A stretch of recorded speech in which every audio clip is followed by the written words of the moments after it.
Salam sejahtera bagi Bapak, Ibu, dan saudara-saudariku yang terkasih dalam Kristus.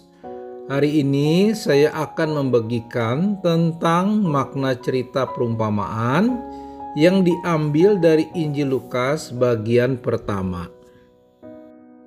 Perumpamaan yang pertama adalah tentang dua macam dasar. Diambil dari Lukas 6 ayat 46 sampai 49. Di dalam perumpamaan ini, Yesus mengajukan perbandingan dua macam dasar di dalam kehidupan yang ingin menunjukkan pentingnya mendengarkan dan melakukan ajarannya. Berikut ini adalah makna dari dua macam dasar tersebut. Yang pertama adalah dasar yang kokoh. Di sini Yesus mengatakan bahwa orang yang mendengar ajarannya dan melakukannya seperti orang yang mendirikan rumahnya di atas batu yang kokoh. Ketika banjir dan angin kencang menerpa rumah tersebut, rumah itu tidak terguncang karena dasarnya yang kokoh. Dasar yang kokoh ini melambangkan orang yang membangun hidupnya di atas kepercayaan dan ketaatan terhadap ajaran-ajaran Yesus. Makna dari dasar yang kokoh adalah pentingnya membangun hubungan yang kuat dengan Tuhan dan hidup sesuai dengan ajarannya. Itu berarti melibatkan, mengenal dan menghormati firman Tuhan, serta mengikutinya dengan ketulusan hati dan ketaatan yang sepenuhnya. Ketika hidup kita didasarkan pada kepercayaan yang kokoh pada Tuhan, kita akan mampu bertahan dalam menghadapi tantangan, cobaan, dan godaan yang akan datang.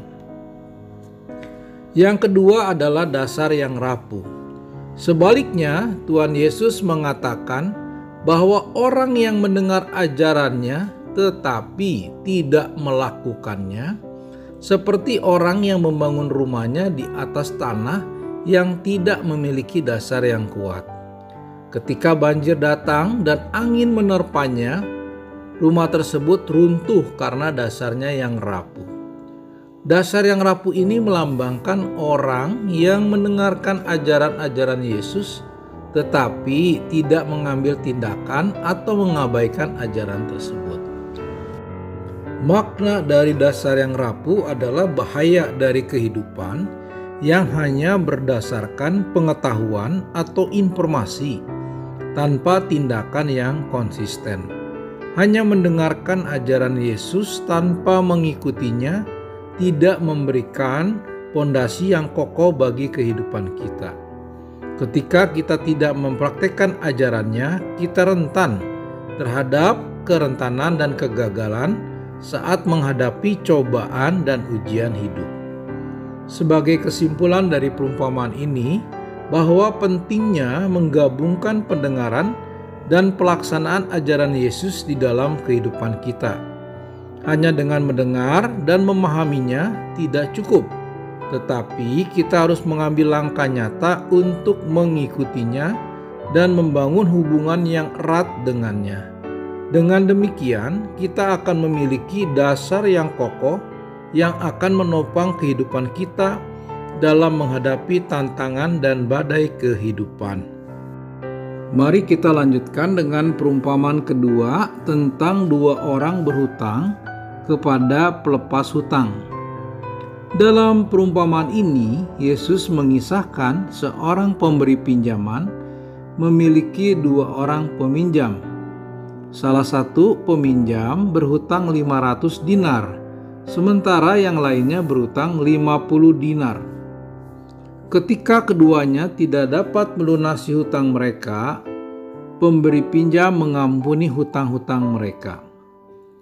Kemudian Yesus menanyakan kepada orang-orang yang mendengarkan perumpamaan tersebut, siapa di antara kedua peminjam itu yang akan lebih mencintai pemberi pinjaman setelah hutang mereka diampuni?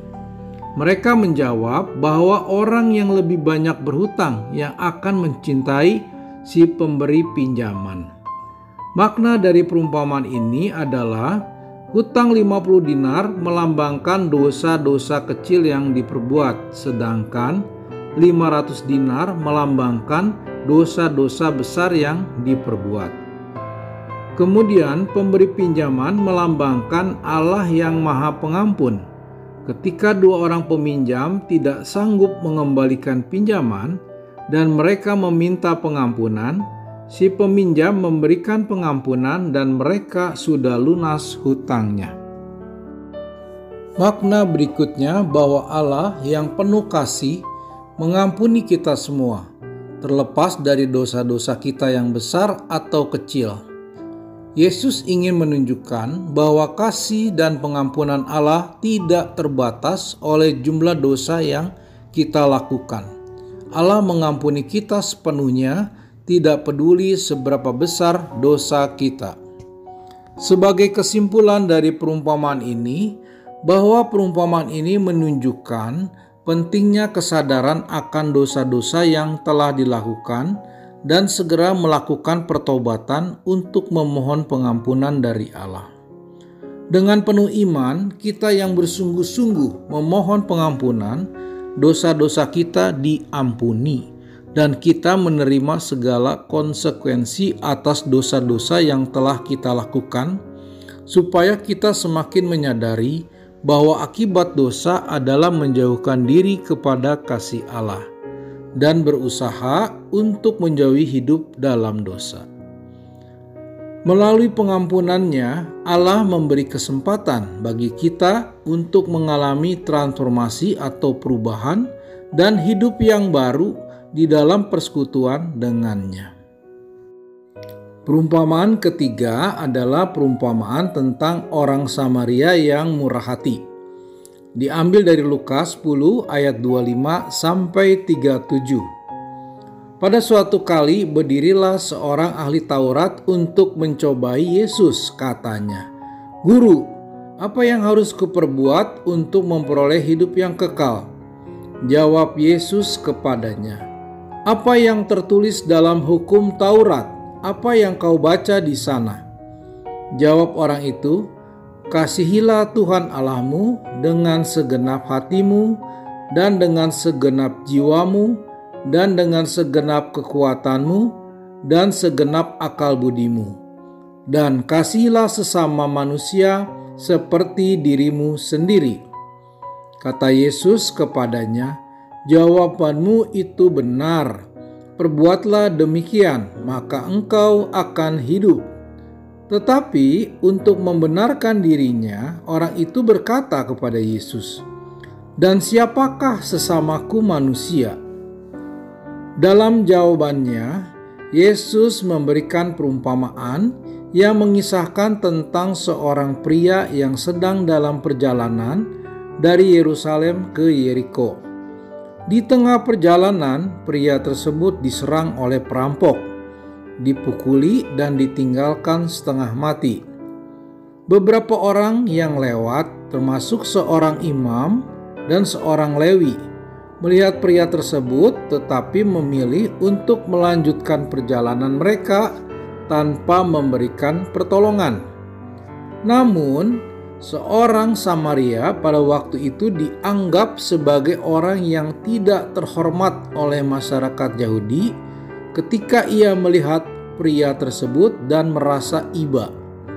Ia merawat luka-lukanya, menuangkan minyak dan anggur pada yang sakit dan membawanya ke penginapan untuk dirawat. Orang Samaria tersebut bahkan membayar penginapan tersebut agar merawat pria tersebut hingga dia pulih dan berjanji untuk membayar biaya tambahan jika ada. Setelah bercerita, Yesus bertanya kepada ahli Taurat, "Manakah di antara ketiga orang ini yang menjadi sesama bagi orang yang jatuh ke dalam tangan perampok itu?" Ahli Taurat tersebut menjawab, "Orang yang menunjukkan belas kasihan kepadanya." Yesus mengatakan kepadanya, "Pergilah dan perbuatlah demikian juga." Makna dari perumpamaan ini yang pertama bahwa kasih dan belas kasihan tidak mengenal batas-batas kelompok atau ras. Orang Samaria yang biasanya dihina oleh masyarakat Yahudi pada waktu itu memperlihatkan belas kasihan yang tulus dan melakukan perbuatan yang baik kepada orang yang membutuhkan pertolongan. Yang kedua, Yesus ingin mengajarkan bahwa setiap orang, terlepas dari latar belakang atau kedudukan sosial, dapat menjadi sesama yang peduli dan membantu sesama manusia yang membutuhkan. Ini mengingatkan kita bahwa menjadi sesama manusia yang baik berarti membantu orang lain dalam kesulitan dan memperlihatkan cinta kasih kepada semua orang tanpa memandang perbedaan apapun. Demikianlah Bapak, Ibu, dan saudara-saudariku yang terkasih dalam Kristus untuk pertemuan hari ini. Kita akan jumpa dalam pertemuan berikutnya. Semoga materi ini bermanfaat dan terima kasih atas perhatiannya. Tuhan Yesus memberkati kita semua. Amin.